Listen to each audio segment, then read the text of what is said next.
Okay.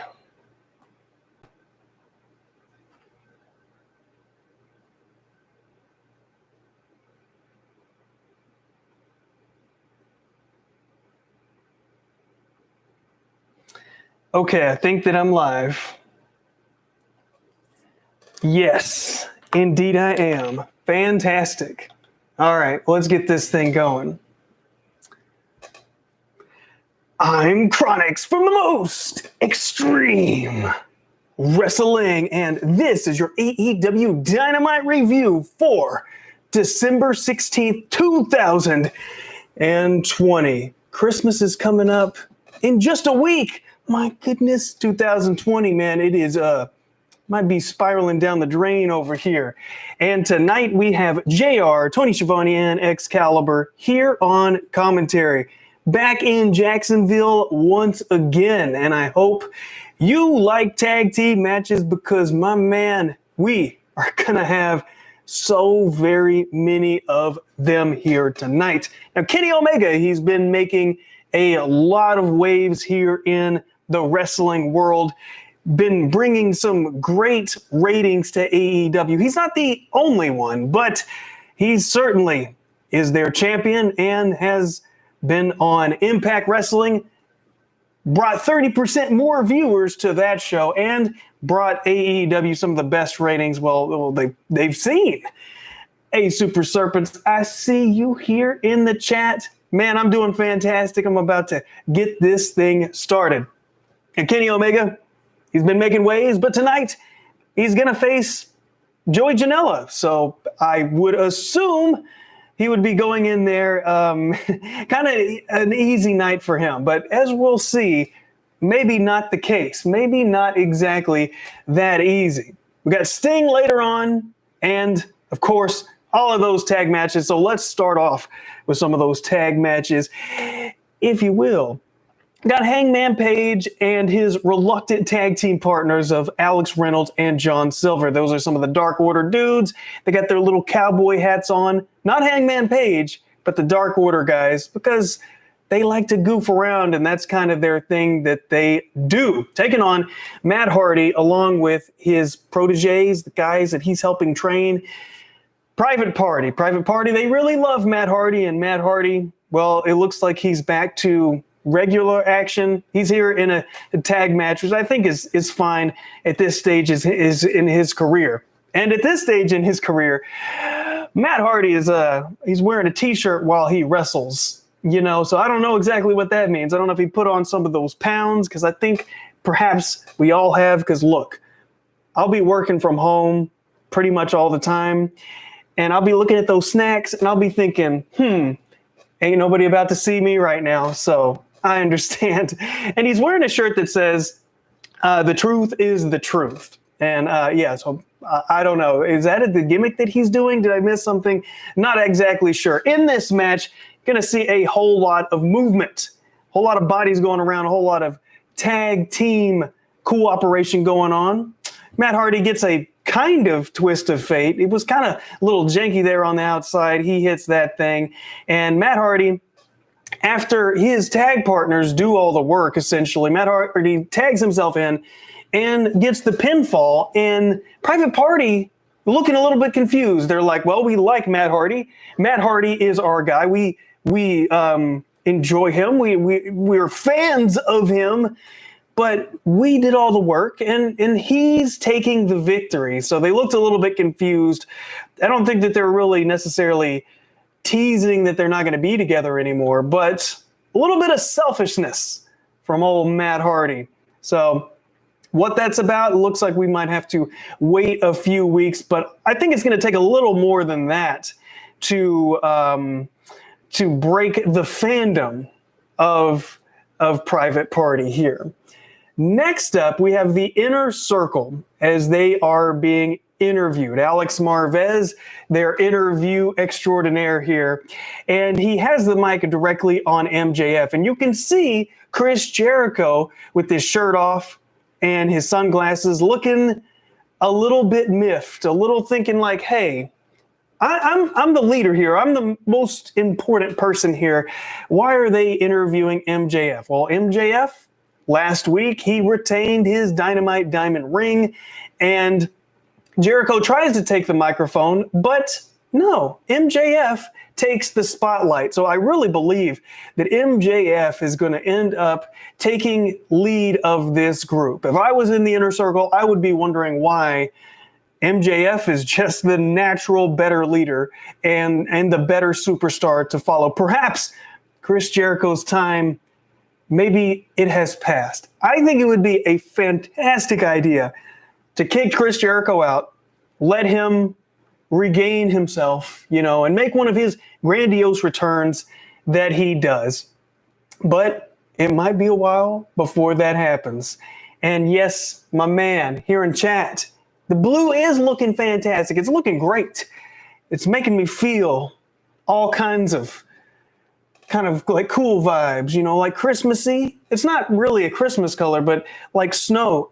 There was a little bit of snow that happened yesterday. I'm talking about, I looked at it and just like me looking at it melted the snow. It was falling, but it did not stick to anything. It didn't even stick to my face. No, it was just cold, just freezing cold. Now check this out. Next up, we got Cody and Brandy. We know that they're married in real life and here on the show, but they're at home. They're decorating their Christmas tree. I can't believe anyone who is going to do a Christmas tree hasn't already have done it, but, well, they're doing it, or at least they're putting a little bit of last touches, just keeping it together. I know he has a dog. I have cats. Look, my cats would destroy anything like that, so I'd have to be repairing it quite a bit. They get a little gift at the door. It's a little box, so they go ahead and open it up before Christmas here. And inside, it lets us know that a baby is coming in 2021. So that means, yes, Brandy Rhodes is pregnant and a new baby is on the way. And I guess this news temporarily healed the hand of Brandy because they were like, she was clapping and he was holding her hand ever so tightly, firmly grasping it, if you will. So that's great for them. Unexpected. I mean, I don't know what they were going to do, but just for me watching, I was thinking, we were going to go into some kind of thing with Shaq, or Brandy was somehow going to have a match with Jade Cargill, but now she's pregnant. Doesn't look like that's going to happen unless it's some kind of angle. But it's not. It's not. It just isn't. Because next up, we have Cody versus Angelico. And when Cody came in the ring with Brandy and like the emotion on his face, he was getting all welled up. He was getting a little like, oh my God, I'm going to have a baby. And, that was real emotion. So that's super cool for them. And hey, cool for their family and what they're going to do there. Going to have another Rhodes in the family. My goodness. So I don't know. Look, 20 years from now, it could be 2040, and then we got another generation of the Rhodes family. That is going to be a trip.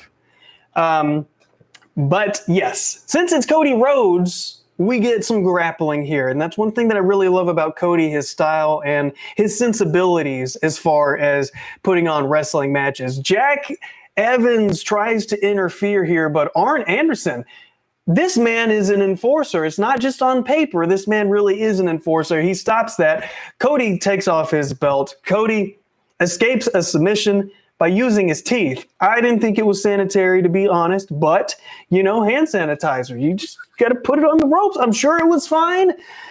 But, hey, teeth on the rope, your mouth on those ropes with all of like the sweaty bodies sliding and feet and everything. I know wrestlers will wipe their feet before they get in the ring as a sign of respect, but still, I feel like it might not be sanitary, but that's how much Cody cares about winning.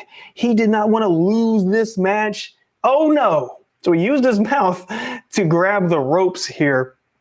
And yes, up in here, a Navarro death roll. Angelico, he keeps trying to hit this move, and I think it's a very cool submission that he does. He's really got this thing nailed down here. But Cody gets his little Cody cutter, and he wins.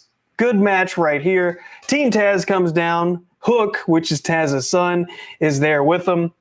Taz makes fun of Cody becoming a dad. I don't know. I mean, he's really grasping at straws here. But Taz has his own son, as he has Hook with him. Starks, part of Team Taz, says that he hasn't gotten congratulations. How is Cody getting all these congratulations and all this? And Team Taz continuously being ignored. They got their FTW title, and no one is giving them the accolades that they so very much desire, at least in their minds. And Starks calls out Darby Allin because, of course, Darby Allin is way up there at the top. He's looking down. He's watching the show. I hope he's got some binoculars because, my man, it looks like it's very far away. Maybe he's just watching the screen. Who knows? But the lights go out. Either way, whether he was looking at the screen, he had binoculars, or he was looking with the naked eyes, he couldn't see anything because it was complete darkness. The lights go out. The snow comes down, and it's Sting. Sting has his bat. And he has it out. And Team Taz, hey, they might have strength in numbers. They might have Brian Cage. They might have Taz. They got Ricky Starks. They got the whole crew. But when Sting comes out with the bat, what are you going to do? You're going to back up. And that's what they did. And Sting, he stares at Cody, looks at Darby, and Darby looks at Sting from a mile away. One thing that I thought was really good about the look of this was that Darby Allin wasn't just sitting in the crowd. He was sitting next to a brick wall. And I know it's subtle, but just like the visual of him next to a brick wall with all the little cuts and breaks that you get in concrete, it was a cool look. Like, he looked like, yeah, that's the kind of environment this guy would be in. Him being around a bunch of cushioned seats, what I'm saying, looking like he's in a movie theater, it's not as good as a look. So I liked the placement. It just looked right. In the stare that Darby Allin had was a nice touch as well. Next up, we have Miro, and the commentators had mentioned that he's the most dangerous man in AEW. I'm not really sure how. I mean, the way that they have shown him in AEW, not really the case. Getting upset about video games and being the best man, I don't know. It doesn't really scream ultra dangerous to me, but maybe they're seeing something that we're not on television. Marvez interviews Miro about getting fined $75,000 per each single person that got hospitalized last week. So, okay, sure. He is dangerous in that aspect because he did take out all those guys. However, they kind of do beatdowns like this a lot in AEW. And he's not too concerned about that. He's more concerned about his Twitch stream and doing this kind of stuff. But next week, he has the wedding night announcement, when they're going to announce when the wedding is going to be. And Marvez says, what about the hospitalized people? And Miro's like, it's Christmas. Bah humbug. He doesn't so much care about that. And Eric, what's up, man? Yeah, Sting. I don't know, man. I'm trying not to fanboy out too much about Sting because we haven't really seen how they're going to book him and how they're going to do him. Because in my head, I'm thinking, of course, they're going to put him in there with talent that they really want to get over and are going to be big talents or are going to be the future. But then I start thinking about all these other companies that have tried to do similar things and done it poorly. But I believe in you, Sting. I believe in AEW's ability to pull this off correctly. And next up, we got Eddie Kingston on the microphone. This man knows how to cut a promo. This is no doubt about this. And talking about Pac, talking about Lance Archer. And as soon as he mentions Lance Archer's name, it was like he was spring-loaded, ready to go, and comes down and attacks with Butcher Blade and Bunny. So they must have been very close nearby. And, Lance, he goes to slap Eddie. You got Eddie. He's kicking like in the face. It's just like chaos out here, right? the Lucha Bros appear, Pac appears, everyone is there, right? And what was weird about the way this segment ended is there was kind of like a lull in silence when they got broken up. It's like the camera guy kind of struggles to get the shot. Like, I don't know, were they too far away? It was weird. It was just like waiting and waiting. And then they showed the bad guys leaving. So yeah. But yeah, back to Sting. Yeah, Sting is the best. And yeah, I totally understand. Yeah, Sting cannot take the bumps, but like just like Hogan at WrestleMania 18, he doesn't have to. I mean, this guy, he is one of the old guards. He is one of the greatest wrestlers out there. You know, like all these years. I mean, there's like no denying that. And yeah, he could work with anyone. I just hope that they put him in the right match. That's all I hope. Oh, I hope. That's what I want. Next up, we have a 12-man tag match. It's not something exactly that I would want, you know. 12-man match. It's just so much chaos. One thing I can't understand sometimes about the way they all book matches in AEW, they're just like, tag match? Who likes tag matches? You know, they just go crazy with tag matches. It's exciting, don't get me wrong, but it is chaotic. His best friends, Varsity Blonde, Top Flight, Cassidy on commentary. He didn't even have his headphones or his microphone plugged in, so he just kind of slept there as they take on Inner Circle of Jericho, MJF, Jake Hager, Sammy Guevara, and Pride and Powerful. Yeah. It's a pretty good match. Match breaks down into some random fighting. Jericho uses his bat. He has his own bat, not Sting's bat, but he has a bat too. I wish he had a different weapon, but I mean, hey, you know, he was using it before. He didn't know Sting was going to come. What do you do? It's a Jericho branded bat, I guess. It's part of his gimmick. Hager hits the F10-like move on Griff Garrison, and MJF comes in and steals the pin, kind of like earlier in the night when Matt Hardy stole a win. No one is in sight for this pin. You know, you have a 12-man tag match, and somehow or another in this segment, everyone disappears.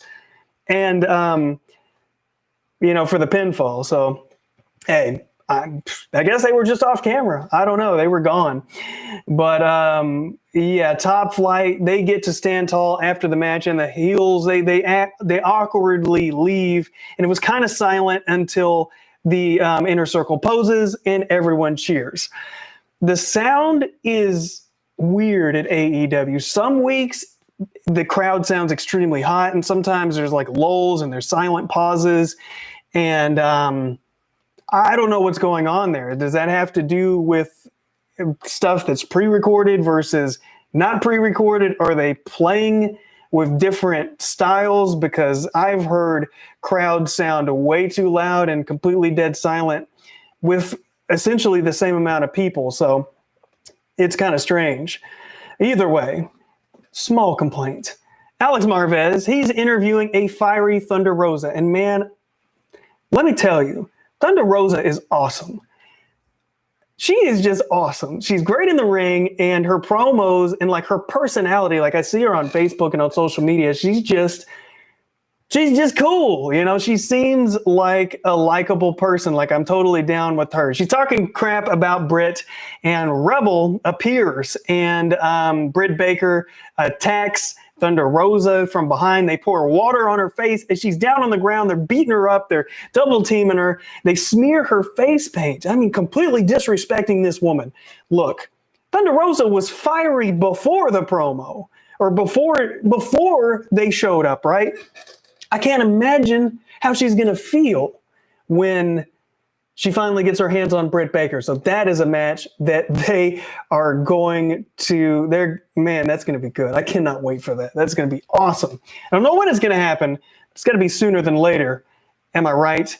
SCU is taking on the Acclaim, and the Acclaim come down to the ring. They got their rhymes. They get the microphone. I love their gear. I love their look. And, I mean, I'm down with it. Like, I don't know a lot about the Acclaimed. But this week, I was like, yes, I completely understand why they signed this tag team. It's a good pickup. And Kaz over there on SCU, he decides to drop his own bars while the music is still playing, and he's got a little bit better rhymes than Kurt Angle did in 2003, but a little less nerdy. The Acclaimed, yeah, Max uses his boombox on Christopher Daniels right on his dome, and Acclaimed gets the win here. And then they speak on the Bucks. They say that what did they say, that they look like girls or they're acting like girls on their cycle. I was like, yikes. And then calls them cucks, which is like, whew, they're going for the throat with the tag team champions of the Young Bucks. But hey, Acclaimed in the Young Bucks, I would like to see that. I really would. Like, the Acclaimed, quite honestly, they really won me over here tonight. Now, Dasha is interviewing Top Flight, and they want a match against Jericho and MJF. They look confident. These guys they look so young. I'm not really sure how young they are. They got to be like 20, around there. They look young, but from what I've seen, they're a good tag team. How about another tag team match? Why not? Tivolese and Diamante. Good tag team, like them both, taking on Swole and Serena Deeb. Serena Deeb is the NWA Women's Champion. She looks so confident and so, like, her demeanor, it's so championship material. It's good stuff. Big Swole, she was a little clunky at the end of this match. I see a lot of complaints about Swole on the internet, and I don't think that she's amazing, but sometimes I'm like, people are just being mean to this lady. I know Jim Cornette does not like her wrestling, and I don't know. But at the end of this match, she was a little bit clunky with the finish here. She gets a clover leaf that looked until she put her knee into it and wins via submission.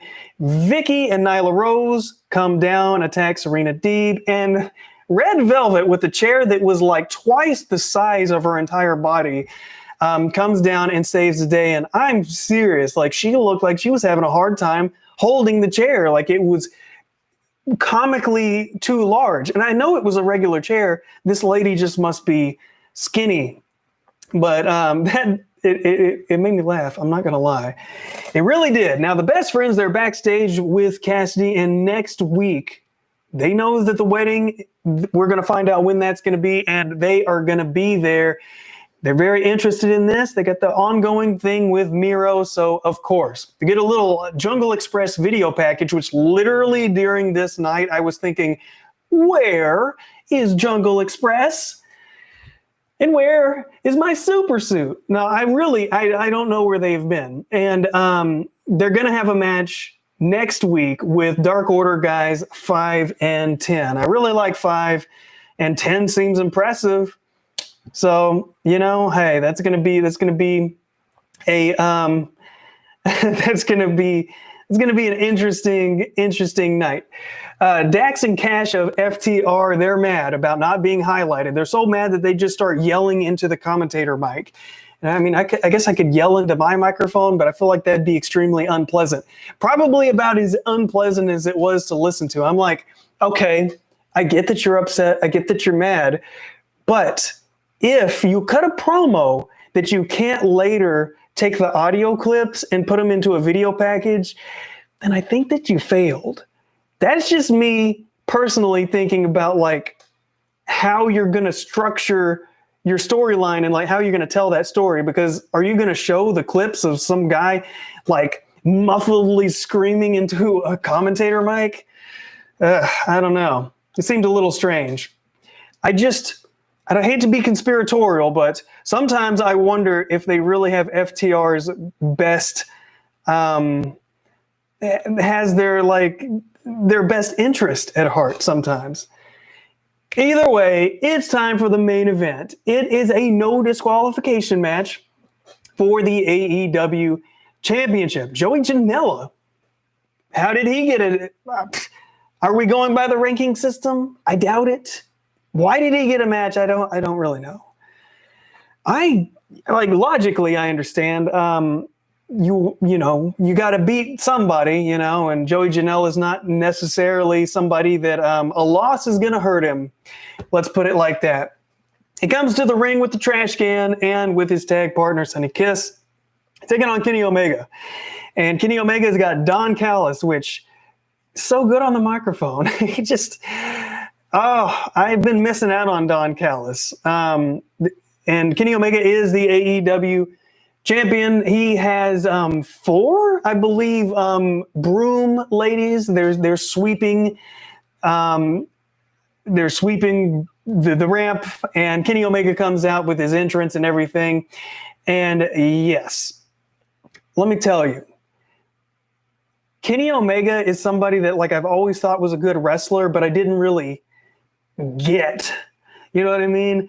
And I get it now. What he's doing here in AEW with this storyline, man, it's really connecting with me, and I'm really digging it. So look, Kenny Omega, he does his intro, whatever. Joey Janela hits Omega with a trash can, so he's just screw it. I'm coming after Kenny Omega because, yeah, I really got to do what I can. Plus, it's no disqualification match, so you got to do what you got to do.